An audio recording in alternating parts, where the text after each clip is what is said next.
So we'll go ahead with next topic today. So if you remember, हमने अब तक so far sound chapter में we have seen different types of waves, then common properties of waves. उसके बाद हमने last lecture में we have seen what is the meaning of progressive wave. याद होगा अगर a wave which continuously travels in a given medium in a given direction is called as progressive wave. फिर progressive wave के दो type थे. कौन से दो टाइप थे? एक था ट्रांसवर्स वेव, दूसरा था लॉन्गिट्यूडिनल वेव. ट्रांसवर्स वेव में when a transverse wave passes through a medium, all the particles of the medium vibrate in a direction perpendicular to direction of propagation. तो अगर वेव x एक्सिस के along propagate हो रहा है तो particles vibrate along y axis और z axis. So the direction of propagation and direction of vibration of the particles are perpendicular to each other. Then we have seen 8 or 7 properties of transverse wave. अभी मैं properties में जाऊंगा नहीं, सिर्फ आपको पता होना चाहिए. We have seen what are the properties or characteristics of transverse wave. फिर हम लोगों ने उसके बाद, if you remember, longitudinal wave क्या होता है वो डिफाइन किया था. What is longitudinal wave? A wave in which particles of the medium vibrate in a direction parallel to the direction of propagation. तो longitudinal wave में propagation का direction और vibration का direction सेम होता है. parallel मतलब सेम होता है.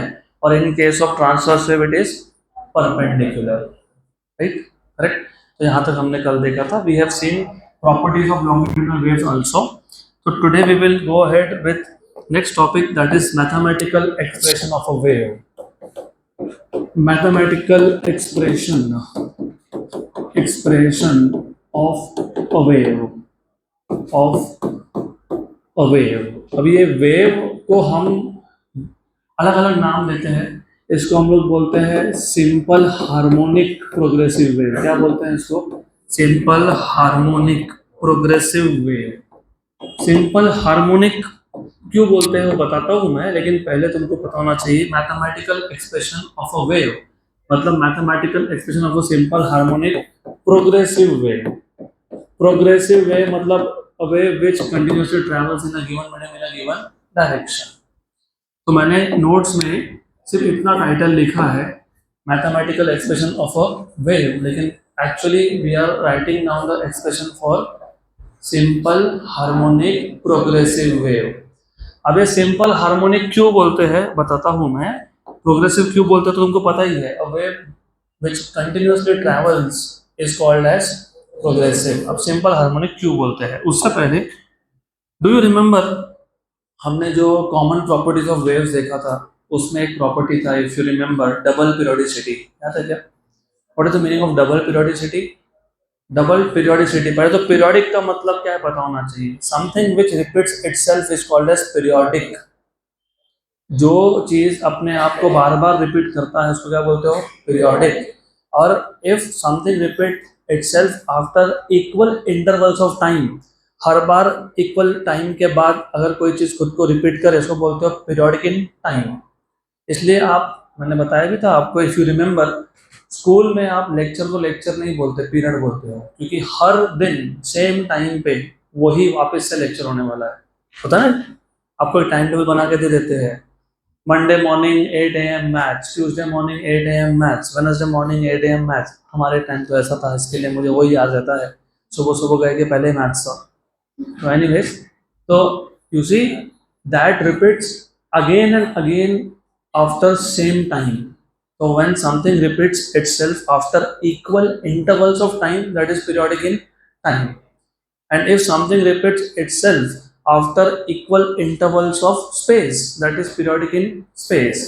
तो थोड़ा सा वापस एक बार इमेजिन करना पड़ेगा आपको वेव को, नहीं तो मैथमेटिकल एक्सप्रेशन आपको याद नहीं रहेगा. हमको डिराइव नहीं करना, हमको सिर्फ उसका एक्सप्रेशन पता होना चाहिए. डिराइव हम लोग 12th में करते हैं. 12th में वापस आता है वेव्स का पार्ट 2, तब डिराइव करना है, अभी डिराइव नहीं करना है. इफ यू रिमेंबर, ये रिजिड सपोर्ट है जैसे कि वॉल, उस पर एक रस्सी बांध दी स्ट्रिंग, और यहाँ से मैं उसको अप एंड डाउन मूव कर रहा हूँ, तो ऐसा एक स्ट्रक्चर बनेगा. समथिंग लाइक दिस, ऐसा एक स्ट्रक्चर बनता है. देन मैंने आपको बताया था कि जब आप periodic in space and periodic in time की बात करते हो तो पहले एक काम करो, एक पोजीशन फिक्स कर लो, कोई भी पोजीशन ले लो, टेक एनी पोजीशन। तो if I take for example let us say मैंने एक पोजीशन ले लिया, दिस पोजीशन, एक पोजीशन ले लिया, इस पोजीशन पे जो भी पार्टिकल होगा मीडियम का, बाय द वे यहाँ पे मीडियम कौन है? रस्सी, रस्सी, स्ट्रिंग, स्ट्रिंग का पार्टिकल होगा, वो इस पोजीशन पे क्या कर रहा है? वाइब्रेट, मतलब ऑसिलेट। एंड इफ यू सी, उसको एक ऑसिलेशन के लिए जितना टाइम लगता है वो क्या बोलते हो? Time period. अगर इमेजिन इसका टाइम पीरियड 2 सेकंड है, तो हर बार 2 सेकंड के बाद वो कहाँ पे होगा? सेम पोजीशन पे, राइट? तो it is periodic in time, क्योंकि हर बार the motion repeats itself after equal intervals of time. तो जब एक वेव एक मीडियम से पास हो तो जो पार्टिकल्स है वो वाइब्रेट होते हैं पीरियोडिकली, और यहाँ पे पीरियोडिकली मतलब periodic in time, her bar equal time interval के बाद वो पार्टिकल वहीं मिलेगा, राइट? तो अगर मुझे पीरियोडिसिटी इन टाइम चेक करना था तो मैंने पहले पोजीशन को क्या किया? फिक्स। क्या किया? फिक्स। अगर पीरियोडिसिटी इन स्पेस चेक करना है तो क्या फिक्स करोगे? टाइम। मैंने कल भी बताया था, टाइम और स्पेस, स्पेस मतलब पोजीशन, तो any wave it is periodic in time and space. अगर तुमको टाइम का पीरियोडिसिटी चेक करना है तो किसको फिक्स करोगे? पोजीशन। मतलब तुम एक ही पोजीशन पे चेक करोगे कि क्या हो रहा है। अगर तुमको स्पेस का पीरियोडिसिटी चेक करना है तो किसको फिक्स करोगे? टाइम। तो जब हम टाइम को फिक्स करते हैं, टाइम को फिक्स करना मतलब ये, मैंने ये भी बताया था कल, मैं वापस रिपीट कर देता हूँ, जब तक हमने वेव को, डिस्टर्बेंस को, वेव मतलब डिस्टर्बेंस, जब तक हमने डिस्टर्बेंस को पास नहीं किया, सारे पार्टिकल कहाँ है? मेन पोजीशन पे। कहाँ पे है? मेन पोजीशन पे है। जैसे ही डिस्टर्बेंस पास हुआ तो वो पार्टिकल्स को क्या करवाता है? ऑसिलेशन। तो कोई भी पार्टिकल हो अपनी जगह पे रुक जाएगा क्या? नहीं, वो तो कंटिन्यूस मूव हो रहा है। लेकिन जब आपने ऐसा एक डायग्राम ड्रॉ कर दिया, तो जब भी आप एक वेव का ऐसा डायग्राम ड्रॉ करते हो, इसका मतलब आप ये बता रहे हो एक पर्टिकुलर इंस्टेंट ऑफ टाइम पे, किसी भी एक इंस्टेंट ऑफ टाइम पे पार्टिकल्स ऐसे है। कोई पार्टिकल अपने मैक्सिमम पॉजिटिव साइड पे है, कोई पार्टिकल अपने मैक्सिमम नेगेटिव साइड पे है, कोई पार्टिकल अपने मेन पोजीशन पे है। लेकिन क्या ये पार्टिकल यहीं पे रहने वाले हैं क्या? नहीं, वो वाइब्रेट होते रहेंगे, लेकिन at a given instant of time, time के किसी एक पर्टिकुलर इंस्टेंट पे पार्टिकल्स आर समवेयर। तो मैंने आपको ये भी बताया था कि जब आप एक वेव का फोटो खींच लोगे, photo, when you take a photograph, photograph होता है at a particular instant of time, है ना? 2 साल पहले ट्रिप पे गए थे, फोटो खींच लिया, तो वो फोटो तो वैसे ही रहेगा, क्योंकि वो 2 साल पहले उस टाइम पे जैसा आप दिखते थे, जैसा बैकग्राउंड था, वैसा है कि चेंज हो गया? नहीं ना। तो जब तुम वेव ड्रॉ करते हो तो एक्चुअली ये वेव बता रहे हो एक पर्टिकुलर इंस्टेंट ऑफ टाइम पे, मतलब तुमने टाइम को क्या कर दिया? कांस्टेंट। क्या कर दिया? मतलब फिक्स कर दिया। जब आप टाइम को फिक्स करते हो तो तुमको क्या दिखता है? क्रेस्ट, उसके बाद एक डिस्टेंस पे वापस से क्रेस्ट, वापस से सेम डिस्टेंस पे क्रेस्ट। तो do you see the same structure repeats itself after equal distances. So wave is periodic in space at a given instant of time, and wave is periodic in time at a given position. यहाँ तक clear? पक्का? अब मैं वापस क्यों बता रहा हूँ, ये मैं 3 बार बता चुका हूँ, मैं वापस इसलिए बता रहा हूँ, जब आप बोलते हो कि हमको वेव को मैथमेटिकली रिप्रेजेंट करना है, क्योंकि हम बार बार तो थ्योरी लिखते नहीं बैठेंगे ना, वेव में ऐसा होता है, वेव में वैसा होता है, तो हमको वेव को एक एक्सप्रेशन के फॉर्म में लिखना है। और जब तुम वेव का मैथमेटिकल एक्सप्रेशन बनाओगे तो you have to make sure कि उसमें पोजीशन और उसमें टाइम दोनों दिखना चाहिए, क्योंकि wave is periodic in both position and time. तो ऐसा एक इक्वेशन है, y equals to a sine omega t minus के एक्स प्लस फाइव, इसको फाइव बोलते हैं। आपको ये ग्रीक लेटर्स पता होने चाहिए, you should know this is called as, this is called as, this is known as, this is delta, D नहीं डेल्टा, ये स्मॉल डेल्टा और एक capital delta, this is eta, this is kappa, Kattappa नहीं, काबा। And this is omega, क्या होता है ये small omega, ये कैपिटल ओमेगा। कैपिटल ओमेगा तुम रेजिस्टेंस के यूनिट के लिए यूज करते हो, ओम के लिए। Very good. Similarly this is five, क्या बोलते हैं इसको? It is not five, it is five not five. तो ये फाइव है, और नॉर्मली फाइव एंगल के लिए यूज होता है। जैसे थीटा एंगल के लिए यूज करते हो, वैसे ही फाइव भी एंगल के लिए। लेकिन फाइव हम स्पेसिफिकली फेज के लिए यूज करते हैं। याद है क्या फेज और फेज डिफरेंस कल ही बताया था मैंने? तो फेज इज एंगल, कल तो बताया था। अगर पार्टिकल मीन पोजीशन पे है और अपना ऑसिलेशन स्टार्ट ही करने वाला है, तो what is phase angle? Zero. अगर पार्टिकल अपने पहले ऑसिलेशन में मैक्सिमम पॉजिटिव साइड पे है, तो what is phase angle? Pi by two. अगर पार्टिकल का फेज एंगल पाई है, पाई, तो पार्टिकल कहाँ है? मीन पे। इन इट्स कहाँ जाएगा? नीचे। तो हम लोग जब तुम zero, pi by two, pi, 3 pi by 2, 2 पाई बोल रहे हो, ये एंगल्स ही है। लेकिन जो थीटा क्यों नहीं यूज किया हमने? उसके लिए क्या यूज करते हैं? फाइव। तो हम लोग एंगल के लिए भी अलग अलग नोटेशन यूज करते हैं।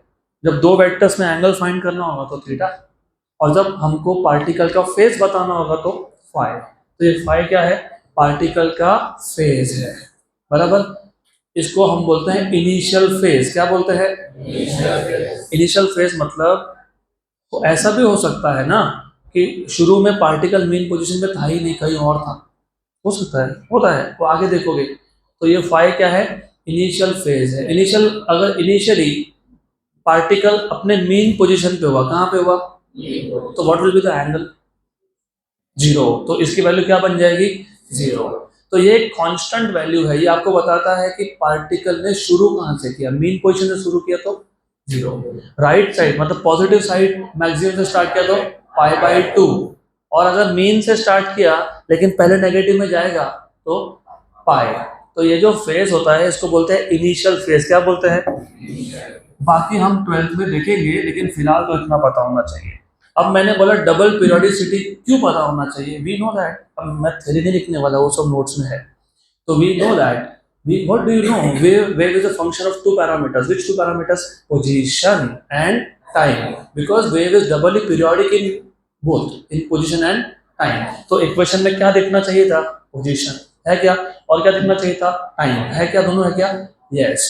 और ट्रांसवर्स वेव में अगर वेव एक्स एक्सिस के अलोंग जा रहा है तो पार्टिकल्स कैसे वाइब्रेट होंगे? ट्रांसवर्स वेव में vibrations of the particles are perpendicular to direction of. तो यहाँ पे x है, मतलब वेव का प्रोपगेशन का डायरेक्शन क्या है? x। तो पार्टिकल कैसे वाइब्रेट होंगे? तो y है। Yes. You know what is amplitude? The maximum displacement of the particle from main position. Do you remember हमने किससे नोट किया था? a। तो ये a कौन है? एम्पलीट्यूड है। Very good. यहाँ तक क्लियर? राइट, पक्का पक्का। तो हमने वेव को ऐसे ही इक्वेशन में क्यों लिखा, उसका रीजन है। तो reason number 1 is that it is doubly periodic. मतलब wave is a function of, function मतलब डिपेंड्स ऑन, याद है ना, डिपेंडेंट वेरिएबल, इंडिपेंडेंट वेरिएबल। तो wave depends on time and position, time and position. Very good. अब अगर आपको थोड़ा सा डेरिवेटिव्स याद है, थोड़ा सा मैंने आपको बताया था कि y डिपेंडेंट वेरिएबल अगर x पे डिपेंड करता है तो कैसे लिखते हो? y of x। y of x, y multiplied by x नहीं है, ये y is a function of x। या तो इसको ऐसा भी लिखते हो, y equals to f of x। चलो ठीक है यार, गुड। अगर y दो पैरामीटर पे डिपेंड करे, किस पे? दो पे, तो उसको लिखते हैं y of x comma t। y of x comma t। तो इसको भी कैसे लिखेंगे? y of x comma t, क्योंकि ये किस पे डिपेंड करता है? पोजीशन और टाइम पे। तो यहां तक क्लियर हो गया? पक्का? श्योर। तो हमने t और x लिखा क्योंकि वेव इज डबली पीरियोडिक। हमने a लिखा क्योंकि हर एक वेव का कुछ एम्पलीट्यूड होता है, every wave has some amplitude.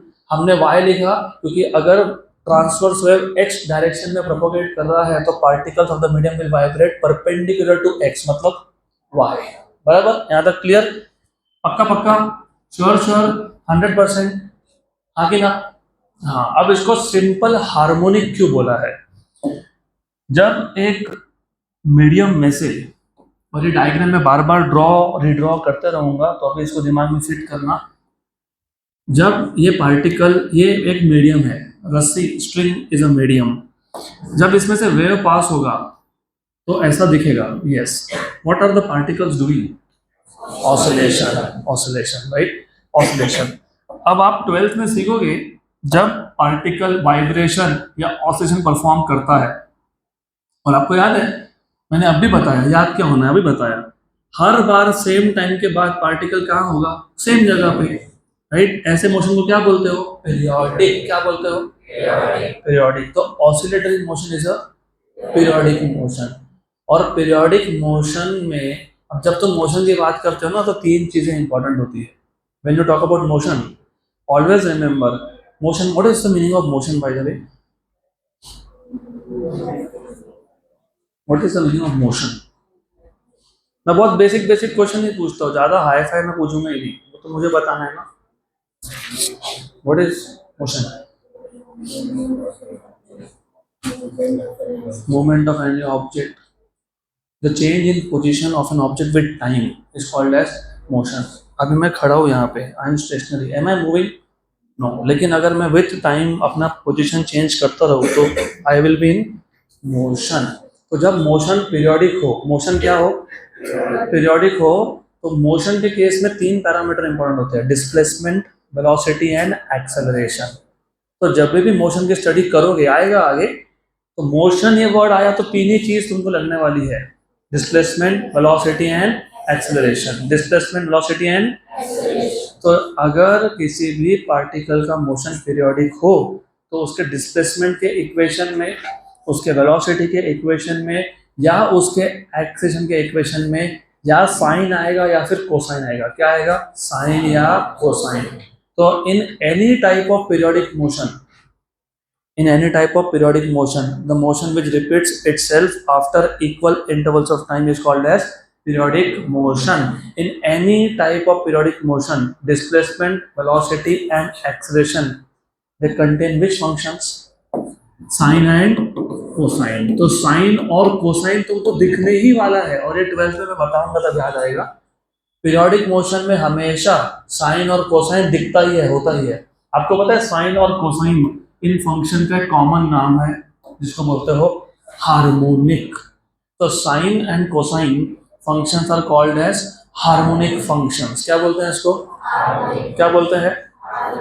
तो धीरे धीरे कनेक्ट होगा, धीरे धीरे कनेक्ट होगा। तो sine and cosine are called as harmonic. तो यहाँ पे दिखा क्या तुमको साइन? यस, पक्का पक्का। अब साइन क्यों लिखा? क्योंकि जब एक मीडियम में से वेव पास होता है तो पार्टिकल्स कौन सा मोशन परफॉर्म करते हैं? पीरियोडिक। ऑसिलेटरी मोशन कौन सा मोशन होता है?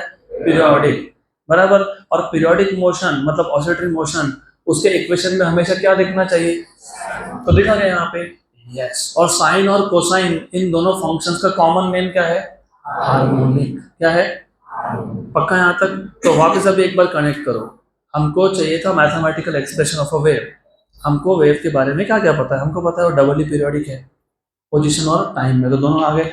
यस, हमको पता है कि जब एक मीडियम में से एक वेव पास होता है तो particles of the medium they vibrate, right, and the maximum displacement is called as amplitude. तो वो लिखना चाहिए।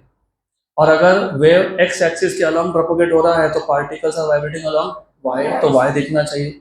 और क्योंकि पार्टिकल्स द मीडियम वाइब्रेट हो रहे हैं, मतलब कौन सा मोशन है? पीरियोडिक। और पीरियोडिक मोशन के इक्वेशन में हमेशा क्या आता है? साइन या कोसाइन, तो वो दिखना चाहिए। है क्या?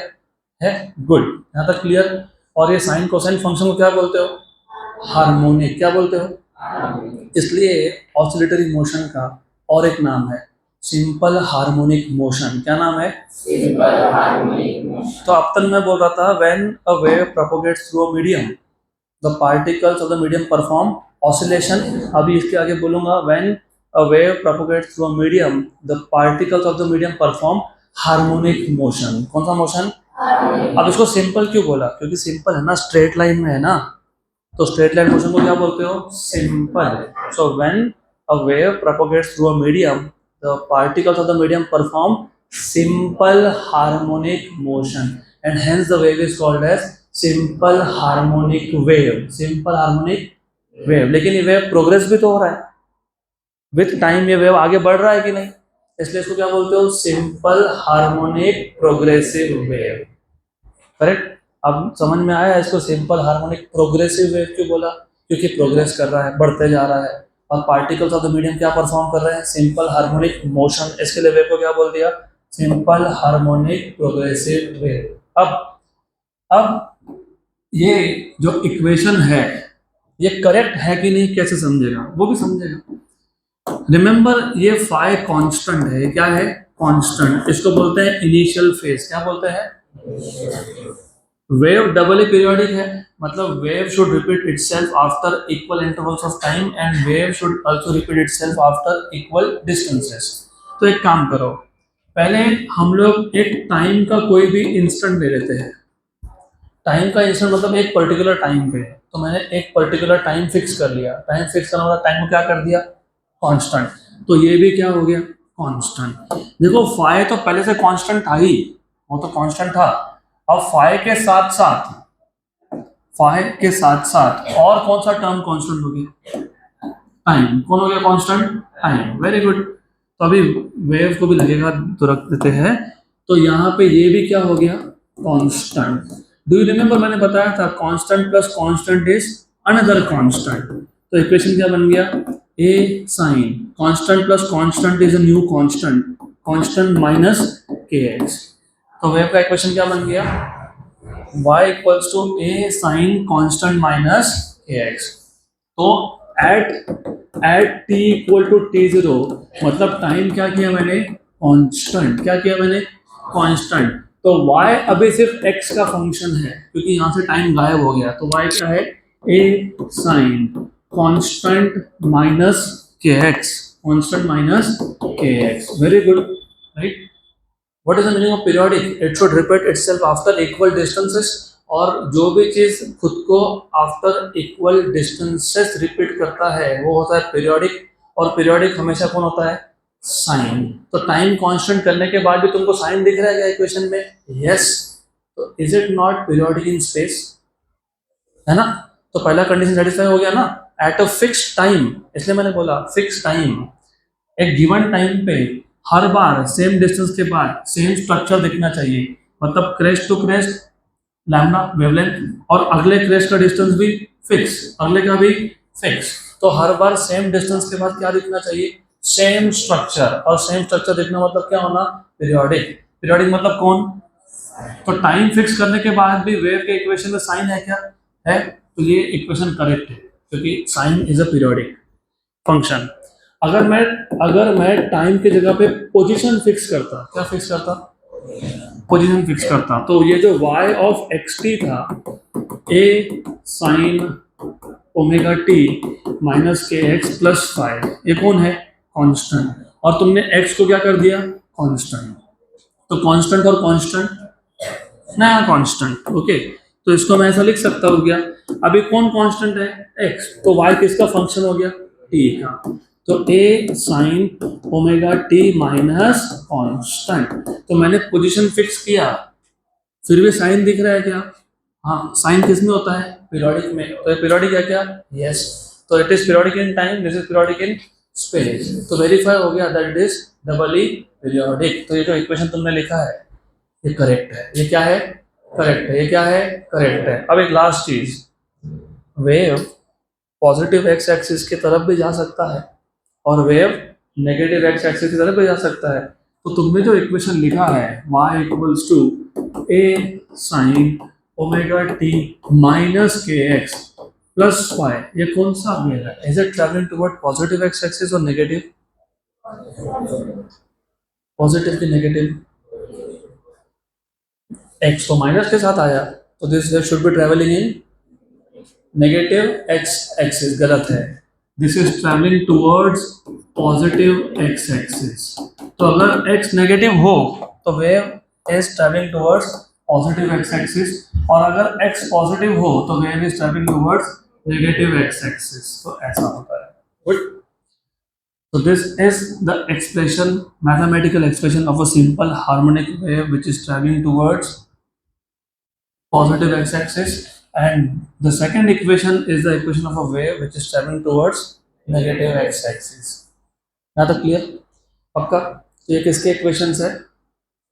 Simple harmonic progressive waves. कौन से waves? Progressive wave. What is the meaning of progressive wave? A wave which continuously, मतलब ऐसा वेव जो कंटिन्यूअसली चलते ही जा रहा है. तो अगर कोई चीज कंटिन्यूअसली चलते जा रही है तो उसका स्पीड भी होगा. होगा ना speed? If something is in motion, if something is moving, तो दैट विल हैव स्पीड. अब तुमने बोला this is a progressive wave. Progressive मतलब ट्रैवलिंग वेव. ट्रैवलिंग है तो क्या होगा? स्पीड होगा. तो अगला टॉपिक देखो क्या है. Speed of travelling waves. तो स्पीड ऑफ ट्रैवलिंग वेव्स को मैं थोड़ा सा नाम चेंज करके बोलूंगा. वो करेक्ट है, टेक्स्ट बुक का भी करेक्ट है.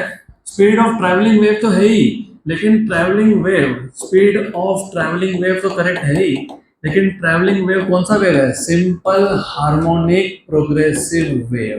तो SHP, simple harmonic progressive wave. Correct? Clear?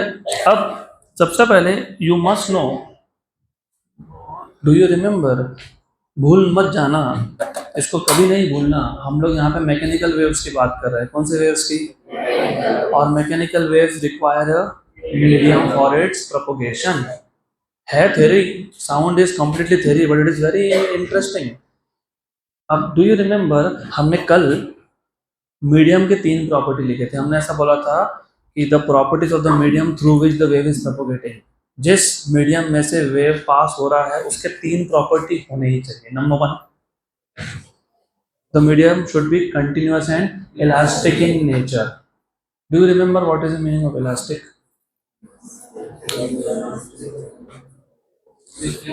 भूल गए सब कुछ. तो यहाँ ध्यान दो. थ्योरी फिजिक्स में प्रॉब्लम ही ये है कि आप, for specifically those who prepare for JEE NEET, हमको लगता है कि थ्योरी किस काम का है. तुम्हारा थ्योरी क्लियर नहीं है, तुम एग्जाम क्लियर नहीं होने वाले हो. मैं आज ही बता देता हूँ. नो मैटर व्हाट अदर्स से, बिना थ्योरी के तुम्हारा एग्जाम क्लियर नहीं होने वाला है. Theory is the most important thing because theory will tell you कि इक्वेशन क्या आने वाला है. इक्वेशन क्यों लिखा है ऐसा? Double periodicity. इक्वेशन क्यों लिखा है ऐसा? एम्पलीट्यूड. इक्वेशन क्यों लिखा? Periodic motion. इक्वेशन क्यों लिखा? Because direction of propagation and vibration should be perpendicular. तो जब थ्योरी क्लियर हो तो इक्वेशन अपने आप आ जाते हैं. तो अगेन आई विल रिपीट, वो जो मीडियम जिसमें से वेव पास होने वाला है उसके 3 प्रॉपर्टीज थे. उसमें से पहला प्रॉपर्टी था the medium should be continuous and elastic. I don't care for the continuous one, क्योंकि तुमको समझ में आता है कंटिन्यूअस का मतलब क्या होता है. कंटिन्यूअस मतलब मीडियम में बीच में कहीं पे भी ब्रेक नहीं होना चाहिए. लेकिन इलास्टिक मतलब क्या?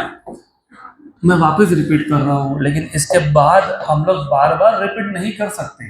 तो याद रखना, बार बार रिपीट नहीं हो पाएगा. अब ऐसा है, ये एक सॉलिड है. सॉलिड में you should know that the particles of the solid are very close to each other. तो ये हो गया सॉलिड, ये हो गया सॉलिड के पार्टिकल्स. अब अगर मैं इस पे एक फोर्स लगाता हूँ बाहर से, एक्सटर्नल, 2 टाइप के फोर्स लग सकते हैं. एक होता है स्ट्रेचिंग फोर्स. स्ट्रेचिंग फोर्स मतलब तुम इसको बाहर की तरफ खींच रहे हो. एक होता है कंप्रेसिव फोर्स.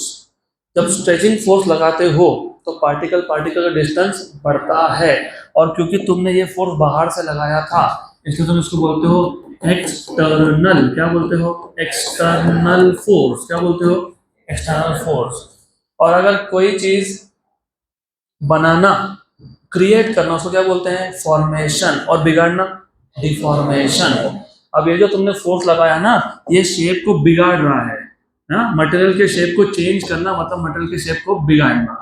तो ये जो फोर्स है इसने क्या किया? फॉर्म किया कि डिफॉर्म किया? इसलिए इसको क्या बोला था? External deforming force. कुछ मटेरियल ऐसे होते हैं जिसमें जब तुम स्ट्रेचिंग फोर्स लगा रहे हो मतलब पार्टिकल पार्टिकल डिस्टेंस क्या हो रहा है? बढ़ रहा है. क्या हो रहा है? तो ये जो पार्टिकल पार्टिकल है ये एक दूसरे को अट्रैक्ट करने लग जाते हैं. क्या करते हैं? है ना. आप इनको बॉलीवुड की भाषा में बोला तो आप इनको जुदा कर रहे हो, सेपरेशन. ये लोग बोल रहे हैं नहीं नहीं नहीं नहीं नहीं, हमको साथ में रहना है ना. होता है ना. This is the general plot of your Bollywood movies. There are two people who are madly in love with each other, then the whole world is against them. हम जुदा नहीं होंगे, तो अभी फिजिक्स में याद रखना है इसको। तो ऐसा है, व्हेन यू आर स्ट्रेचिंग, तो बेसिकली मॉलिक्यूल्स का या पार्टिकल्स का या एटम्स का डिस्टेंस बढ़ रहा है, and when they are going away from each other they start attracting each other. और ये जो अट्रैक्शन का फोर्स है वो मटेरियल के अंदर डेवलप हुआ। कहाँ डेवलप हुआ? अंदर। इसलिए इसको बोलते हैं इंटरनल। क्या बोलते हैं? तो this force is internal force. Good. जब भी मैंने एक्सटर्नल फोर्स रिमूव कर दिया, मैंने एक्सटर्नल फोर्स हटा दिया, तो ये जो इंटरनल फोर्स है वो पता है क्या करेगा? वो पार्टिकल्स को अपनी जगह पे वापस लेके आएगा। क्या करेगा? अपनी जगह पे वापस लेके आएगा। अपनी जगह पे वापस लेके आने को बोलते हो रिस्टोर करना। क्या करना होता है ना, मोबाइल में से भी कुछ फाइल डिलीट हो गई, फिर आप जाते हो रिसाइकल बिन में, फिर वहां होता है रिस्टोर द फाइल। रिस्टोर मतलब अपनी जगह पे वापस लेके आना। तो ये जो इंटरनल फोर्स है क्या कर रहा है? रिस्टोर। तो इसको क्या बोलोगे? Internal restoring force. जिस मटेरियल में एक्सटर्नल फोर्स लगाने के बाद इंटरनल रिस्टोरिंग फोर्स डेवलप होता है उसको बोलते हो इलास्टिक मटेरियल। क्या बोलते हैं? क्या बोलते हैं? तो any material that you can stretch is an elastic material. मैंने आपको बहुत बार एग्जांपल भी दिया है। अभी मेरे को नुकसान ज़्यादा करना नहीं है, तो ठीक है। अभी ये पेन है, उसको तो तुम वैसे ही प्लास्टिक बोलते हो। मैंने इस पर लगा दिया एक्सटर्नल फोर्स और रिमूव कर दिया, और ज़्यादा फोर्स लगाऊंगा और रिमूव कर दूंगा फोर्स, तो ये मटेरियल का शेप वापस से वैसा होगा कि जैसे पहला था? नहीं होगा। तो ये मटेरियल है प्लास्टिक, क्योंकि इसके अंदर ये वाले फोर्सेस डेवलप ही नहीं हुए, और हुए भी तो कम हुए। बराबर यहाँ तक। लेकिन अगर मैंने, तुम्हारे हाथ में क्या फ्रेंडशिप बैंड है क्या? नहीं, थ्रेड्स है। Any one of you have rubber bands in your hand और on the hair? There's nothing wrong in putting bands. क्या प्रॉब्लम है उसमें? Okay, good. सो टूट गया तो I will be exceptionally sorry for that. टूट गया तो दिस इज अ मटेरियल जिस पे तुम एक्सटर्नल फोर्स लगा रहे हो, शेप चेंज हुआ। एक्सटर्नल मतलब deforming force, and when I remove this force it goes back to its original shape and size. तो ऐसे मटेरियल को क्या बोलते हो? इलास्टिक। क्या बोलते हो? इलास्टिक। अब इसका हमारे ट्रैवलिंग वेव्स के साथ क्या रोल है? रोल है, बहुत बड़ा रोल है। जिस मीडियम में से वेव पास हो रहा है it should be elastic in nature. क्यों इलास्टिक इन नेचर? क्योंकि इमेजिन एक रस्सी को बांधा, उसको ऐसा अप एंड डाउन शेक किया, राइट? तो वेव पास हुआ। अब मैंने ऐसा अप एंड डाउन जर्क देना बंद कर दिया, तो पार्टिकल्स वापस कहाँ जाने चाहिए? अपने अपने मेन पोजीशन पे। वो तब होगा जब मीडियम में इंटरनल रिस्टोरिंग फोर्स डेवलप होगा, तब जाके पार्टिकल अपनी जगह पे वापस जाएंगे। नहीं तो एक पार्टिकल क्रेस्ट पे गया, वो वहीं रुक गया, मैं नहीं आता वापस। वो मैं नहीं आता वापस वाला वेव को बोलते हैं स्टेशनरी वेव। क्या बोलते हैं? वो बाद में देखेंगे, लेकिन फिलहाल तो ये कौन सा वेव है? प्रोग्रेसिव। तो इसमें particles they will come back to there. अब उसका हमारे स्पीड ऑफ वेव के साथ क्या रिलेशन है? तो स्पीड ऑफ प्रोग्रेसिव वेव ये डिपेंड ही करता है elastic property of the medium पे। अगर मीडियम इलास्टिक है, और इलास्टिक भी कम इलास्टिक है ज़्यादा इलास्टिक है, उसके हिसाब से स्पीड होता है। तो the speed of wave in a medium depends on two parameter. एक है it depends on elastic properties of medium, depends on elastic properties, elastic properties of medium, and certain other parameters like and certain other parameters जैसे कि mass या फिर mass density, and certain other parameters जैसे mass density, like mass density. यहां तक clear? पक्का? तो speed of travelling wave मतलब speed of simple harmonic progressive wave किस पे डिपेंड करेगा? किस पे? Elastic properties of the medium and parameters like mass density. मैं आपको हेल्प कर रहा हूँ इसके आगे पूरे लाइफ टाइम में फॉर्मूला याद रखने के लिए। एक बार अभी ध्यान दिया ना, जिंदगी भर का काम हो गया, याद रहेगा, कभी बोलोगे नहीं। क्योंकि बोलते था वो, जब तुम ब्रेन मैपिंग नहीं करते उसको ब्रेन मैप करो। अब प्रोग्रेसिव वेव कितने टाइप के थे? दो। कौन से दो? Transverse and longitudinal. तो डेफिनेटली ये जो प्रोग्रेसिव वेव है ये दो टाइप का है, एक है ट्रांसवर्स वेव और एक है लॉन्गिट्यूडनल। तो हमको तो पता है कि स्पीड ऑफ ट्रांसवर्स वेव और speed of longitudinal wave same तो नहीं हो सकता, क्योंकि ट्रांसवर्स वेव में vibrations of the particle are perpendicular to direction of propagation, और लॉन्गिट्यूडनल वेव में vibrations are parallel to the direction of propagation. तो इसका मतलब स्पीड ऑफ ट्रांसवर्स वेव और स्पीड ऑफ लॉन्गिट्यूडनल वेव दोनों का फॉर्मूला सेम दिखेगा लेकिन सेम नहीं होगा। बताओ तो क्यों नहीं होगा? ओके गुड, यहाँ तक क्लियर? पक्का पक्का श्योर। अब जो ट्रांसवर्स वेव का स्पीड होता है, वैसे ट्रांसवर्स वेव तुम कौन से मीडियम से पास करते हो? रस्सी, स्ट्रिंग। रस्सी ये 1D है कि 2D है कि 3D है? 1D है, क्योंकि ये सिर्फ एक लाइन है। क्या है ये? लाइन। और मैंने अभी बोला कि स्पीड किस पे डिपेंड करता है? Depends on elastic properties. और मैंने अभी बताया कि जिस मीडियम में से वेव पास हो रहा है वो मीडियम क्या होना चाहिए? इलास्टिक। क्या होना चाहिए? मतलब उसमें कौन सा फोर्स डेवलप होना चाहिए? Restoring force, internal restoring force. आपको पता है हर एक फोर्स का एक सोर्स होता है, अपने आप कोई फोर्स नहीं आता। Every force has a source. जैसे gravitation is because of mass, electrostatic force is because of charge. तो every force has a source, अपने आप कुछ नहीं आता। साइंस में, फिजिक्स में अपने आप कुछ नहीं होता है, राइट? तो जब तुम बोल रहे हो कि ट्रांसवर्स वेव का स्पीड निकालना है, और तुम ही बोल रहे हो कि जिस मीडियम में से वेव पास हो रहा है वो क्या होना चाहिए? इलास्टिक। इलास्टिक का मतलब क्या है? उस मीडियम में क्या डेवलप होना चाहिए? Internal restoring force. मैंने जो एग्जांपल लिया था जहाँ पे मैंने स्ट्रेचिंग फोर्स लगाया था, stretching force, external deforming force, तो मैंने कौन सा फोर्स लगाया? External deforming force. उसकी वजह से क्या डेवलप हुआ? है ना, उसकी वजह से। मतलब तुमने अगर एक्सटर्नल डिफॉर्मिंग फोर्स लगाया ही नहीं होता तो इंटरनल फोर्स डेवलप होता क्या? नहीं। तो यहाँ पे जब तुम एक रस्सी से, एक स्ट्रिंग से क्या पास करने वाले हो? Transverse wave. मीडियम क्या होना चाहिए? इलास्टिक। मीडियम इलास्टिक होना चाहिए, मतलब कौन सा फोर्स डेवलप होना चाहिए? Internal restoring force. और हर एक फोर्स का क्या होता है? सोर्स। क्या होता है? तो यहाँ पे इंटरनल रिस्टोरिंग फोर्स आया कहाँ से? कहाँ से आया आपको पता है? जब आप रस्सी को बांधोगे एक एंड पे और दूसरे एंड से खींचोगे, राइट? तो जब एक वायर को या एक स्ट्रिंग को आप जब पुल करते हो, खींचते हो, इसमें एक फोर्स डेवलप होता है जिसको बोलते हो टेंशन। क्या बोलते हैं? क्या बोलते हैं? और मैंने आपको बताया था टेंशन और सरफेस टेंशन का डिफरेंस। सरफेस टेंशन लिक्विड के सरफेस पे होता है और surface tension force upon distance होता है, और ये फोर्स है, तो फोर्स क्या है? टेंशन। तो रस्सी में देखो वेव बना, रस्सी में इंटरनल रिस्टोरिंग फोर्स किसकी वजह से आ रहा होगा? कौन से फोर्स की वजह से आ रहा होगा? टेंशन। कौन से फोर्स की वजह से आ रहा होगा?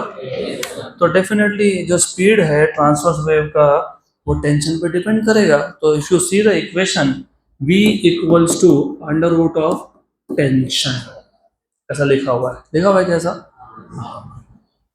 तो ये टेंशन इसलिए आया क्योंकि इंटरनल रिस्टोरिंग फोर्स, जब एक मीडियम में से एक वेव पास हुआ तो इंटरनल रिस्टोरिंग फोर्स कहीं से तो आना चाहिए। और तुम रस्सी की बात कर रहे हो, रस्सी को तुमने खींच के रखा है, स्ट्रेच करके रखा है, तो स्ट्रेच किया तो वो कौन सा फोर्स था?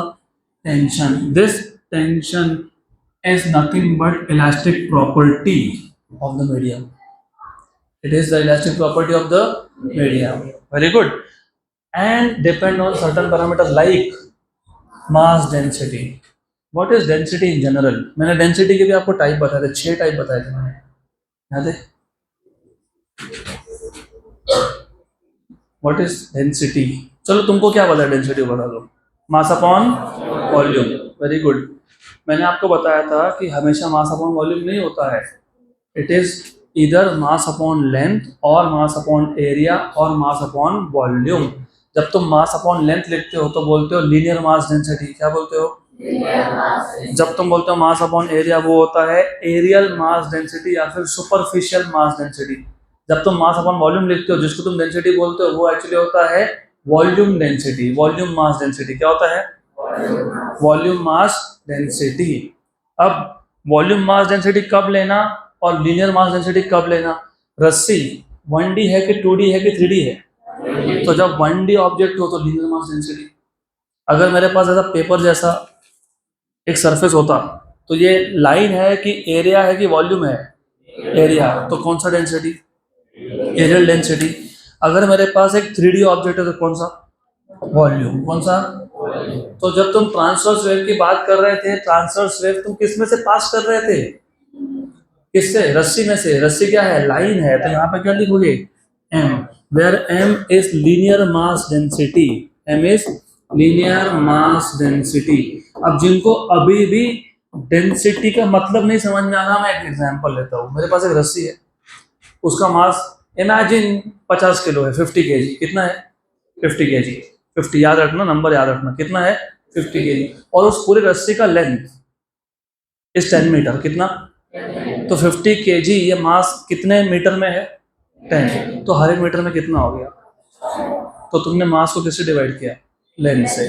तो what is mass per unit length, मतलब लीनियर मास डेंसिटी को तुम और एक नाम देते हो। क्या बोलते हो? मास पर यूनिट लेंथ। तो what do you understand by mass per unit length या फिर लीनियर मास डेंसिटी? एक मीटर में कितना मास, उसको क्या बोलते हो? Linear mass density. क्या बोलते हो? लीनियर। तो इसका फॉर्मूला भी बन गया ना, total mass upon total length. ये छोटा m है, वो बड़ा M है। छोटा m मतलब हर एक मीटर में कितना मास, और बड़ा M मतलब टोटल मास। बराबर? तो देखो, टेंशन मतलब इलास्टिक प्रॉपर्टी था, और स्मॉल m मतलब कौन है? मास डेंसिटी है। तो वेव किसी भी टाइप का हो, चाहे वो ट्रांसवर्स हो या फिर वो लॉन्गिट्यूडनल हो, से भूलना नहीं, हम लोग बात कर रहे हैं सिंपल हार्मोनिक प्रोग्रेसिव वेव की, और हम बात कर रहे हैं मैकेनिकल वेव की। कौन से वेव की? तो मैकेनिकल वेव में स्पीड दो ही चीज पे डिपेंड करता है, इलास्टिक प्रॉपर्टी और मास डेंसिटी। अगर ट्रांसवर्स वेव है तो इलास्टिक प्रॉपर्टी है टेंशन, और मास डेंसिटी है लीनियर मास डेंसिटी। जब तुम लॉन्गिट्यूडनल वेव की बात कर रहे हो, किसकी? लॉन्गिट्यूडनल। तो इसको मैं अभी इस पेज पे कंटिन्यू करता हूँ। Speed of longitudinal wave, speed of longitudinal wave. अब स्पीड ऑफ लॉन्गिट्यूडनल वेव में इतना स्ट्रेट फॉरवर्ड काम नहीं है, थोड़ा सा यहाँ पे कंफ्यूजन है। स्पीड ऑफ लॉन्गिट्यूडनल वेव समझने से पहले तुमको पता होना चाहिए लॉन्गिट्यूडनल वेव जैसे transverse wave, when a transverse wave passes through a medium. इसके लिए मैं बार बार बोलता हूँ, वो जो कैरेक्टरिस्टिक्स थे जो कल मैंने बताए, वो इसलिए बताए, वहाँ पे कुछ लिखा था ऐसा, when a transverse wave passes through a medium, the medium gets divided into, भूल गए ना, alternate crest and trough. And when a longitudinal wave passes through a medium, the medium gets divided into compressions and rarefactions। मैंने as an example भी दिया था आपको। Imagine this is air। पहले air के पार्टिकल्स का डिस्टेंस सेम था, किसी भी दो एयर के पार्टिकल का डिस्टेंस सेम है। फिर हमने लिया एक ट्यूनिंग फोर्क। क्या लिया? Tuning fork. जिनको ट्यूनिंग फोर्क क्या है वही पता नहीं, तो बता देता हूँ व्हाट इज ट्यूनिंग फोर्क। वो चम्मच जैसा कुछ होता है, it is like a spoon. चम्मच, स्पून ऐसा एक होता है, इसको तुम पैट करते हो, पटकते हो और ऐसा रख देते हो। तो इसके जो प्रॉन्ग्स है, आम आम आम इसको बोलते हैं प्रॉन्ग्स। ये प्रॉन्ग्स बाहर जाएंगे, अंदर आएंगे, बाहर जाएंगे, अंदर आएंगे। जब ये बाहर जाएंगे तो ये जो इसके पास में एयर है इसको धक्का देंगे, पुश करेंगे। तो यहाँ पे एयर और एयर मॉलिक्यूल का डिस्टेंस क्या हो गया? कम। इसको बोलते हैं कंप्रेशन। क्या बोलते हैं? और जब ये अंदर जाएंगे तो फिर क्या हो गया? डिस्टेंस बढ़ गया। डिस्टेंस क्या हो गया? बढ़ गया। तो ये कंप्रेशन कहाँ गया? कंप्रेशन आगे चला गया। कहाँ गया? आगे। तो रिमेंबर ये आगे गया, तो फिर पीछे क्या बना? रेयरफैक्शन। क्योंकि अभी प्रॉन्ग कहाँ गया है? अंदर की तरफ। अंदर की तरफ गया प्रॉन्ग अंदर की तरफ गया मतलब एयर को ज़्यादा जगह मिल गई, तो एयर एक दूसरे से मॉलिक्यूल्स क्या होते हैं, दूर जाते हैं, दूर गए तो ये हो गया रेयरफैक्शन। क्या हो गया? Very good. तो जैसे ही ये ट्यूनिंग फोर्क वाइब्रेट होता रहेगा तो क्या क्या बनता रहेगा? Compression, rarefaction, compression. और ये कंप्रेशन रेयरफैक्शन ट्रैवल करते हैं, जैसे क्रेस्ट एंड ट्रफ ट्रैवल करते हैं, तो वैसे कौन ट्रैवल करता है? Compression and. अब अगर ये पता होगा कि लॉन्गिट्यूडिनल वेव में कंप्रेशन एंड रेयरफैक्शन ट्रैवल करते हैं तो आपको इसके फॉर्मूला समझ में आएंगे स्पीड के। तो पहला था न्यूटन्स फॉर्मूला। क्या था? तो सबसे पहले speed of sound in air, speed of sound in air, इसका फॉर्मूला किसने दिया? न्यूटन ने, न्यूटन्स फॉर्मूला। अब जो न्यूटन का अजम्पशन था, वेरी वेरी इंटरेस्टिंग, आगे जाके आपको 12th में वापस आएगा ये सब। देखो फिजिक्स में और केमिस्ट्री में एक चैप्टर आता है kinetic theory of gases and thermodynamics, Boyle's law, Charles law, ऐसा सुनते रहोगे। और gas, air is gas, gas का स्टडी करना है तो 3 ही पैरामीटर इंपॉर्टेंट है फिजिक्स में, प्रेशर, वॉल्यूम एंड टेम्परेचर। और केमिस्ट्री में और एक आता है एंट्रोपी। हम फिजिक्स के क्लास में है ना, तो हम प्रेशर, वॉल्यूम एंड टेम्परेचर की बात करेंगे। अगर टेम्परेचर कांस्टेंट है, क्या कांस्टेंट है? क्या कांस्टेंट है? क्या कांस्टेंट है? टेम्परेचर। टेम्परेचर अगर कांस्टेंट है तो हम उस प्रोसेस को बोलते हैं आइसोथर्मल। क्या बोलते हैं? आइसो मतलब सेम, थर्मल मतलब temperature. So anything which occurs at constant temperature is called as isothermal, is called as. Newton ने ऐसा अज्यूम किया कि जब कंप्रेशन और रेयरफैक्शन बनते हैं तो इस प्रोसेस में टेम्परेचर कहीं भी चेंज नहीं हो रहा है, टेम्परेचर कहीं पे भी चेंज नहीं हो रहा है। तो न्यूटन के फॉर्मूला में अजम्पशन क्या था? क्या था? आइसोथर्मल। क्या था? Very good. अब दूसरा फॉर्मूला किसी और ने दिया, वो बताता हूँ किसने दिया। उससे पहले वापस आओ यहाँ पे। स्पीड किस पर डिपेंड करता है? इलास्टिक प्रॉपर्टी और मास डेंसिटी। रस्सी के केस में इलास्टिक प्रॉपर्टी मतलब टेंशन, और मास डेंसिटी कौन सा? लीनियर मास डेंसिटी, क्योंकि रस्सी is a straight line, it is just one dimensional. यार 1D है क्या? 2D है? क्या है? 3D है। तो यहाँ पे भी velocity will depend on under root of, सिर्फ यहाँ पे कौन सा डेंसिटी? लीनियर। वहां पे कौन सा? Mass density. कौन सा मास डेंसिटी? वॉल्यूम। तो इधर भी डेंसिटी, उधर भी डेंसिटी, बराबर। इधर इलास्टिक प्रॉपर्टी कौन था? टेंशन। यहाँ पे इलास्टिक प्रॉपर्टी को ई नाम देंगे। क्या नाम देंगे? और ये जो ई है, इसको बोलते हैं इलास्टिसिटी, इलास्टिसिटी ऑफ मीडियम। क्या बोलते हैं इसको? Elasticity of medium. अब फिलहाल इसको ऐसा याद रखना, बाद में देखेंगे। It is called elasticity of medium या इलास्टिसिटी ऑफ वॉल्यूम भी। तो it is called elasticity of medium या फिर इलास्टिसिटी ऑफ वॉल्यूम। तो देखो, दिख रहा है, tension is elastic property, E is elastic property, m is linear mass density, rho is volume density, under root और अंडर रूट। तो कितने सेम फॉर्मूलाज है ना? सेम। तो याद क्या रखना है फिर तुमको? है तो सब कुछ सेम, चेंज क्या होता है वो देखो। अब न्यूटन ने क्या अज्यूम किया? ये जो कंप्रेशन और रेयरफैक्शन प्रोड्यूस हुए और प्रोपोगेट हुए, क्योंकि सिर्फ प्रोड्यूस नहीं हो रहा है, प्रोपोगेट भी हो रहा है। सिर्फ प्रोड्यूस होता तो मैं बोल रहा हूँ मेरा थ्रोट, वो भी क्या जनरेट कर रहा है? Sound wave. साउंड वेव मतलब कौन सा? लॉन्गिट्यूडिनल। तो मेरा थ्रोट इन शॉर्ट क्या जनरेट कर रहा है? Compression and rarefaction. अगर प्रोड्यूस तो हो गए, वो तुम तक पहुंचते नहीं तो तुमको सुनाई नहीं देता। सुनाई दे रहा है ना? पक्का? हाँ, मतलब जो मेरा थ्रोट या फिर जो स्पीकर्स कंप्रेशन रेयरफैक्शन जनरेट कर रहे हैं वो एयर के थ्रू आप तक पहुंच रहे हैं। तो न्यूटन के असम्पशन के हिसाब से the production end of which wave is what? मतलब जब कंप्रेशन रेयरफैक्शन बनेंगे और जब वो जाएंगे तो टेम्परेचर कहीं पे भी चेंज नहीं होगा। तो उस केस में जो ई है, ये क्या है? तो उस केस में जो ई है वो कौन सा यूज करना पड़ेगा? आइसोथर्मल। कौन सा? और इसका नाम है आइसोथर्मल इलास्टिसिटी। क्या बोलते हैं इसको? Isothermal elasticity. क्या बोलते हैं इसको? Isothermal elasticity. और आइसोथर्मल इलास्टिसिटी का फॉर्मूला होता है प्रेशर। क्या होता है? क्या होता है? तो isothermal elasticity is just the pressure. क्या है ये? प्रेशर। और आपको पता है प्रेशर कैसे फाइंड करते हैं? पता है? नहीं पता? नहीं पता? हाँ? Oh, it's not Planck's constant. ये H is the depth. No, मेरे को पहले बताना पड़ेगा प्रेशर क्या है। चलो मैं बताता हूँ बाद में। तो याद रखना, H into density of air into g. H is the height of air column. अभी हाइट ऑफ एयर कॉलम मतलब क्या? हैव यू, नहीं अभी क्वेश्चन ही गलत पूछ रहा हूँ मैं। आई शुड नॉट से have you. Of course you have learn geography in your school. ठीक है क्या? भूगोल, भूगोल नहीं? ऐसा कैसा नहीं सीखा? कंपलसरी सब्जेक्ट है, बोले नहीं सीखा?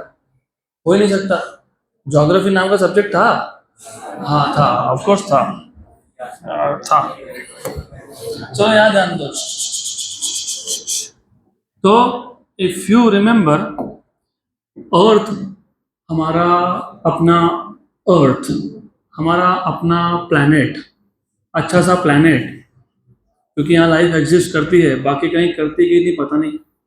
अगर सिर्फ यहीं एग्जिस्ट करती है लाइफ, तो फिर तुम्हारी रिस्पॉन्सिबिलिटी ज़्यादा है, क्योंकि तुम लाइफ को डिस्ट्रॉय नहीं कर सकते। क्योंकि तुमने डिस्ट्रॉय कर दिया तो यूनिवर्स में लाइफ खत्म हो जाएगा। तो मत करो, ध्यान दो।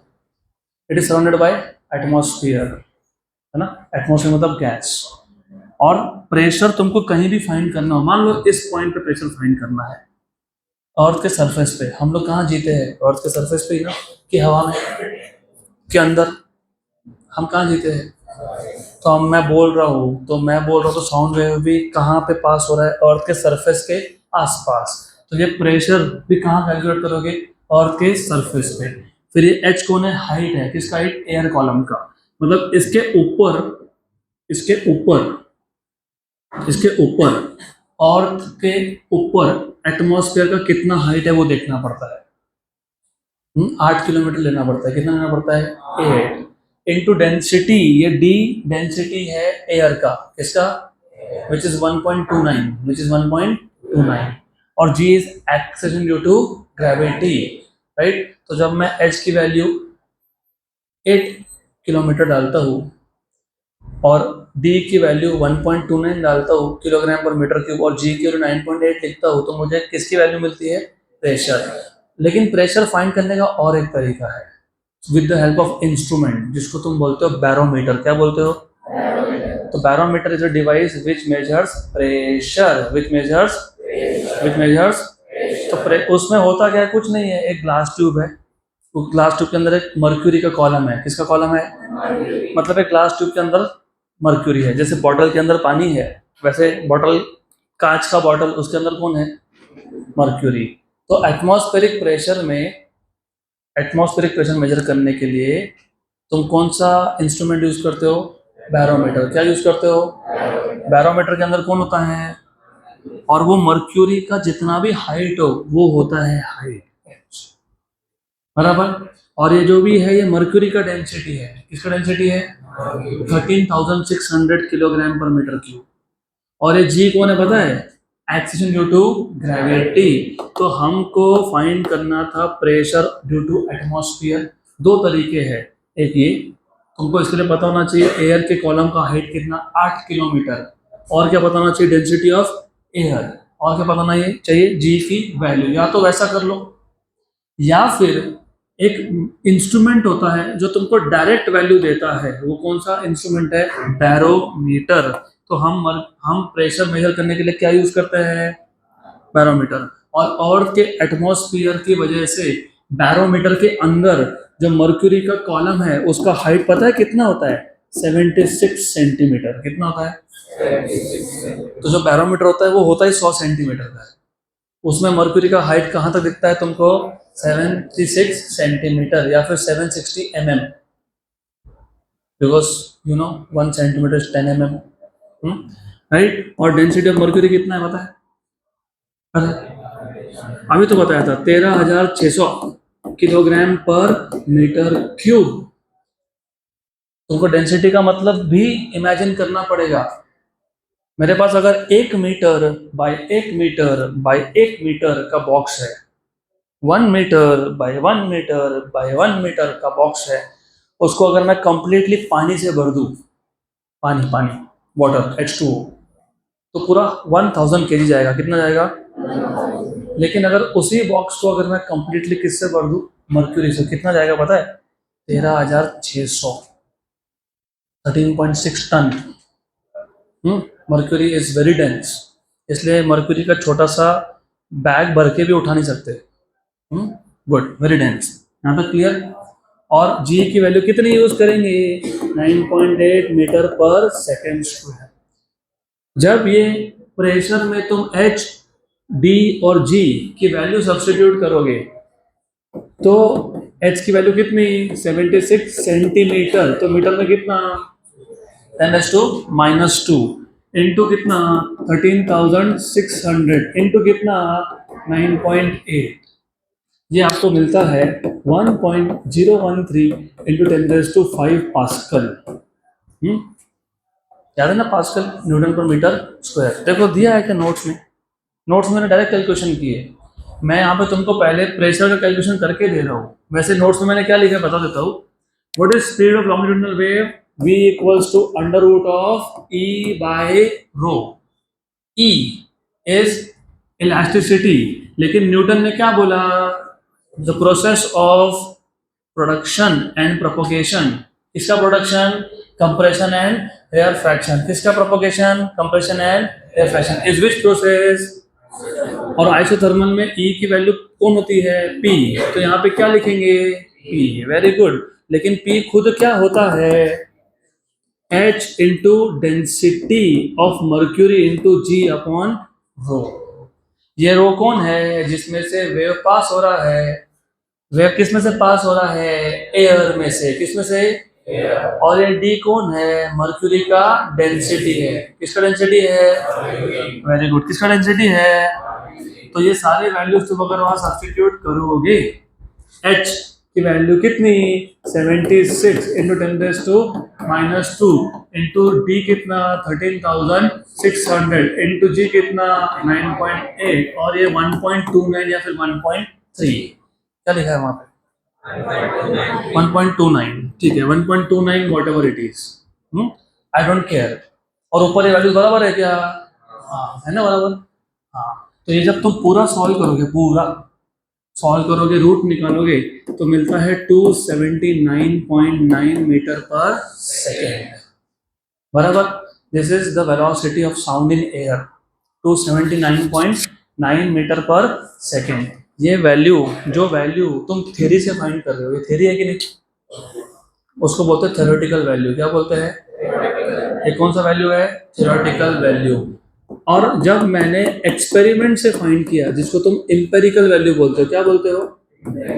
तो जो एक्सपेरिमेंटल वैल्यू आया, एक्सपेरिमेंटल वैल्यू आया किसका? Speed of sound in air का। वो आया 332 मीटर पर सेकेंड। 332 मीटर पर।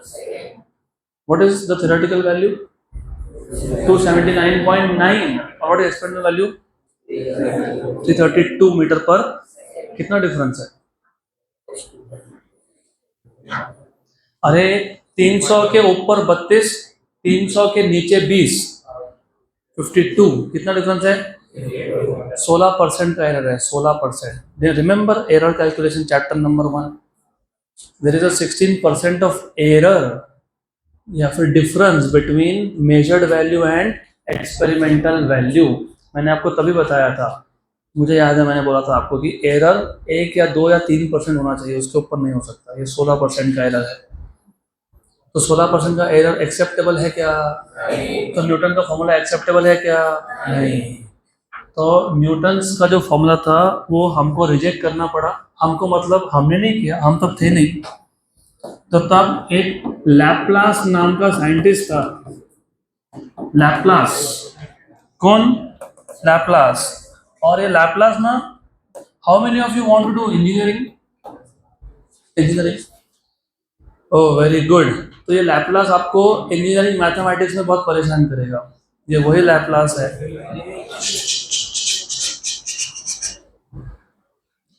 If I'm telling you something extra, you should take it as an extra. Do not discuss. तो लैप्लास ने बोला भाई न्यूटन, अब ऐसा बोला कि नहीं पता नहीं, मैं बोल रहा हूँ डायरेक्ट, तुम गलत हो। मैं बताता हूँ गलती। न्यूटन को समझ में नहीं आ रहा था गलती, बेचारा बहुत बार चेक किया कि कहाँ गलती हुई, सब वैल्यूज चेक किए, फिर भी वही आ रहा है। फिर एक्सपेरिमेंट भी बहुत बार रिपीट हुआ, फिर भी वैल्यू यही मिल रही थी। क्योंकि अगर एक्सपेरिमेंट की वैल्यू गलत होती तो हो सकता है इंस्ट्रूमेंटल एरर हो सकता है, हो सकता है ह्यूमन एरर हो, वो भी हो सकता है। सब कुछ करके देख लिया, लेकिन फिर भी एक्सपेरिमेंटल वैल्यू कितनी मिल गई? 332, और उसकी वैल्यू कितनी आ रही है? 279। अब न्यूटन को समझ में नहीं आ रहा है गलती कहाँ हुई। लैप्लास ने बोला रुक मैं बताता हूँ क्या करेक्शन है, कहाँ गलती है, इसलिए इसको बोलता है लैप्लास करेक्शन। तो लैप्लास ने नया फॉर्मूला नहीं दिया, लैप्लास ने सिर्फ न्यूटन के फॉर्मूला को करेक्ट किया। क्या किया? करेक्ट। क्या किया? करेक्ट। अब लैप्लास ने क्या करेक्शन दिया? न्यूटन न्यूटन ने ये जो कंप्रेशन और रेयर फ्रैक्शन का प्रोडक्शन और प्रोपोगेशन था, उसको क्या अज्यूम करके रखा था? क्या अज्यूम करके रखा था? अरे अरे आइसोथर्मल, मतलब एट सेम टेम्परेचर। लैप्लास ने बोला you know what is the frequency of Audible sound, मैंने कल तुमको बताया था 20 हर्ट्ज से 20,000 हर्ट्ज। तो लैप्लास ने बोला कि चलो एक काम करते हैं, एक कोई भी ऑडिबल फ्रीक्वेंसी लेते हैं, कोई भी 256 हर्ट्ज। हर्ट्ज मतलब क्या? फ्रीक्वेंसी 1/सेकेंड। अगर मैं बोल रहा हूँ कि किसी साउंड वेव का फ्रीक्वेंसी 256 हर्ट्ज का है, तो what do you understand by 256 hertz frequency? What do you understand by frequency? The number of oscillations performed by the particle per second. तो अगर मैं ऑडिबल साउंड में 256 हर्ट्ज का फ्रीक्वेंसी की बात कर रहा हूँ, मतलब मैं ये बोल रहा हूँ कि जो एयर के पार्टिकल्स है वो एक सेकेंड में कितनी बार वाइब्रेट हो रहा है? 256। तो अगर आप 20,000 हर्ट्ज की फ्रीक्वेंसी की बात कर रहे हो तो एक सेकेंड में कितनी बार? 20,000 टाइम्स। तो ये प्रोसेस स्लो हो सकता है क्या? आइसोथर्मल प्रोसेस स्लो होता है। कौन सा क्या होता है? क्या होता है? स्लो। और जो वेरी फास्ट प्रोसेस होता है, वेरी फास्ट, उसको बोलते हैं एडियाबैटिक। क्या बोलते हैं? क्या बोलते हैं?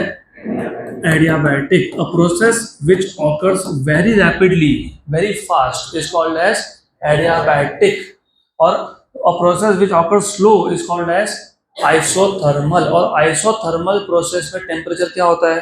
कांस्टेंट। यहाँ पे टेम्परेचर कांस्टेंट नहीं होता है, T इज नॉट कांस्टेंट। अब कांस्टेंट क्यों नहीं होता तुम खुद सोच लो। जब कंप्रेशन होगा तो पार्टिकल एक दूसरे के पास में आएंगे, राइट? तो हीट जनरेट होगा, है ना? When particles are compressed, when they are brought together suddenly, तो क्या जनरेट होता है? हीट। और जब वो एक दूसरे से दूर जाएंगे तो क्या होगा? कूलिंग होगा। तो कंप्रेशन में क्या हुआ? हीटिंग हुआ। और एयर फ्रैक्शन में क्या हुआ? कूलिंग हुआ। कंप्रेशन में क्या हुआ? हीटिंग हुआ। और एयर फ्रैक्शन में कूलिंग हुआ। तो टेम्परेचर सेम है क्या? नहीं है। तो बस लैप्लास ने वही बोला कि तुम्हारी गलती यहाँ हो गई कि तुम बोल रहे हो आइसोथर्मल है, हो ही नहीं सकता, ये रैपिड प्रोसेस है। रैपिड प्रोसेस में टेम्परेचर कांस्टेंट रहता है क्या? नहीं। तो इसके लिए जो तो इलास्टिसिटी लिया था, कौन सा लिया था? कौन सा इलास्टिसिटी लिया था? आइसोथर्मल। और गलत लिया है, वो मत लो। कौन सा लो? कौन सा लो? एडियाबैटिक। कौन सा लोगे? तो एडियाबैटिक। अब एडियाबैटिक इलास्टिसिटी में और आइसोथर्मल इलास्टिसिटी में सिर्फ एक ही डिफरेंस है। यहाँ पे तुमने क्या लिखा? प्रेशर। क्या लिखा? प्रेशर। वहां पे एक एक्स्ट्रा फैक्टर से मल्टीप्लाई करना पड़ता है, गैमा। क्या है ये? गैमा तुमको सिर्फ गैस का टाइप बताता है। अभी गैस का टाइप तुमको ऑलरेडी पता ही है, बताता हूँ मैं। हीलियम और अर्गन, ये कौन से टाइप की गैस है? हाँ, इनर्ट है, नोबल है, मुझे पता है, मैं वो नहीं पूछ रहा हूँ।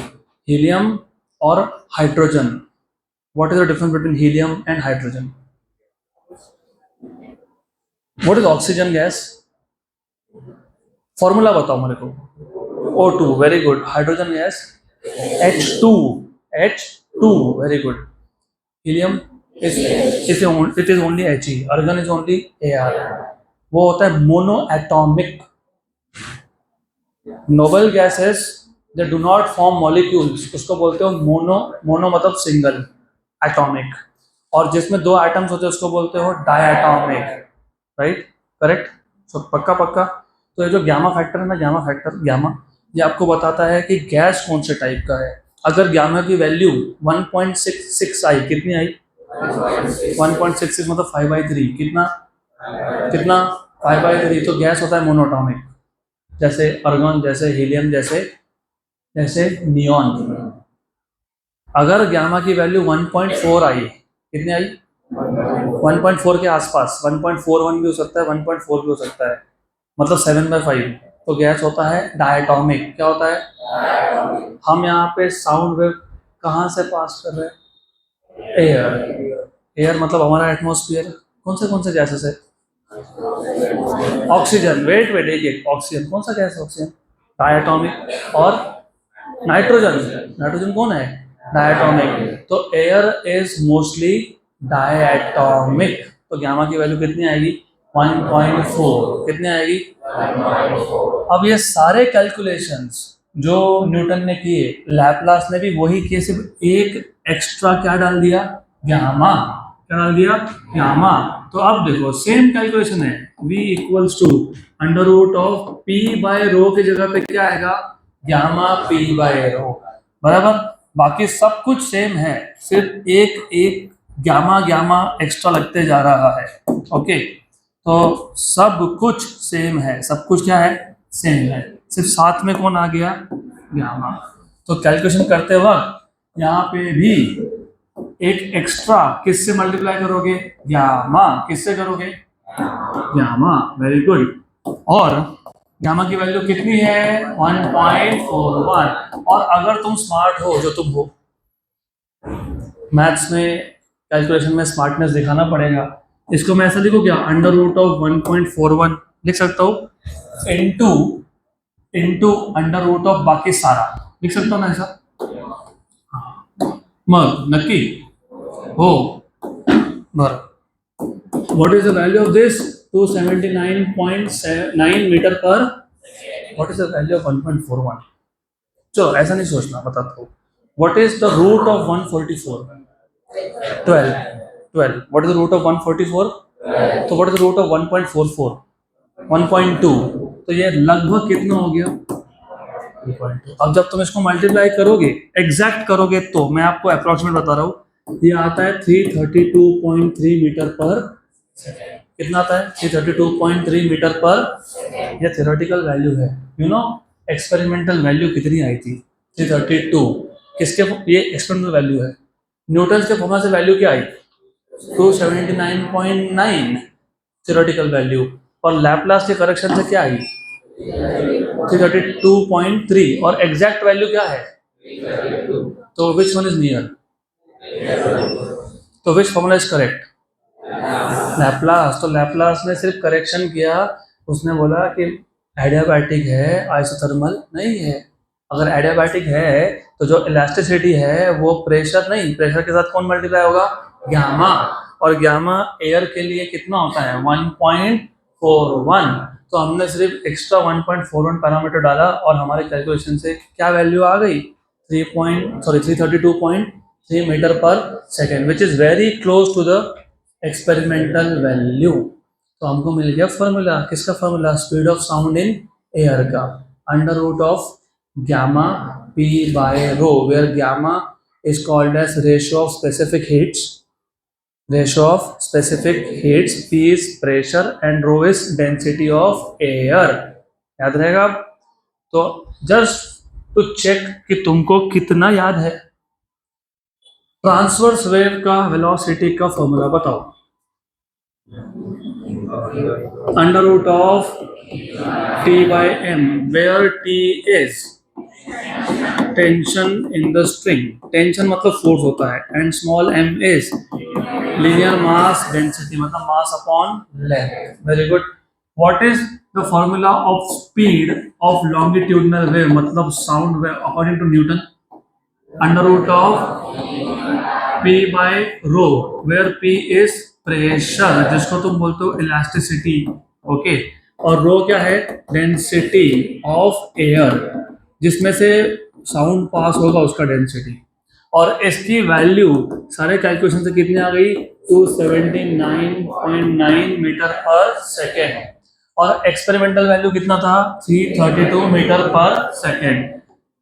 क्योंकि थ्योरेटिकल वैल्यू और एक्सपेरिमेंटल वैल्यू मैच नहीं हो रहा है तो लैप्लास ने करेक्शन बताया, न्यूटन ने propagation and production of compression and rarefaction को कैसा ट्रीट किया था, मतलब एट द सेम टेम्परेचर, लेकिन वो एट द सेम टेम्परेचर होता ही नहीं है, वो होता है एडियाबैटिक। क्या होता है वो, क्योंकि ये प्रोसेस इतना फास्ट है, अगर मैं 10,000 का भी फ्रीक्वेंसी लेता हूँ, मतलब एयर के मॉलिक्यूल्स आर वाइब्रेटिंग 10,000 टाइम्स पर सेकेंड, मतलब इतना फास्ट है कि वहाँ पे बहुत हीट जनरेट होगा, और इतना फास्ट है कि हीट को सराउंडिंग में जाने का टाइम ही नहीं मिलेगा, मतलब कहीं पे टेम्परेचर ज़्यादा है, कहीं पे टेम्परेचर कम है, तो आइसोथर्मल तो नहीं है, तो कौन है, एडियाबैटिक। तो what is the formula according to Laplace, gamma P by rho, where P is pressure and rho is density of air, but gamma is ratio of specific heats. It is ratio of specific heats. अब ये specific heats क्या होता है वो जब जरूरत पड़ेगी, जब आएगा तब बताऊंगा, अभी फिलहाल तो याद रखो कि एयर के लिए वैल्यू कितनी होती है, 1.41, तो ये वैल्यू कितनी आ गई, 332.3 मीटर पर second, which is very close to the experimental value. पक्का पक्का, श्योर श्योर। अब देर आर सर्टन फैक्टर्स, अब देखो ऐसा है, ये वैल्यू तो तुमको मिल गई, कितनी मिल गई, 332.3 मीटर पर सेकेंड, लेकिन बहुत सारे क्वेश्चंस है। अब क्वेश्चन ऐसा है, नंबर 1, क्या ये वैल्यू कांस्टेंट है कि या ये वैल्यू चेंज होता है, हाँ नहीं, कांस्टेंट नहीं है, it changes with 3 parameters. So there are 3 factors which affect the velocity of sound in air. There are 3 parameters which affect the velocity of sound in air. Number 1 हमको check करना पड़ेगा, पता नहीं है, we are not sure, हो भी सकता है नहीं भी हो सकता है। नंबर 1 प्रेशर, तो पहला देखोगे आप लिखा होगा effect of pressure on the velocity of sound, right. Number 2 is temperature, right, ठंड में और गर्मी में 0 डिग्री पे और 50 डिग्री पे सेम होता है क्या, वो चेक करना पड़ेगा। तो factor number 2 is effect of temperature, है ना। और number 3 humidity, effect of humidity. What is the meaning of humidity, presence of moisture in air is nothing but humidity. हम बोलते हैं ना मुंबई बहुत ह्यूमिड है, बोलते हैं ना, और बाकी cities comparatively they are less humid, तो कोस्टल एरिया में नॉर्मली ह्यूमिडिटी ज़्यादा होता है, राइट। क्लियर यहाँ तक। तो ये जो factors affecting speed of sound है ये हम लोग कंटिन्यू करेंगे कल।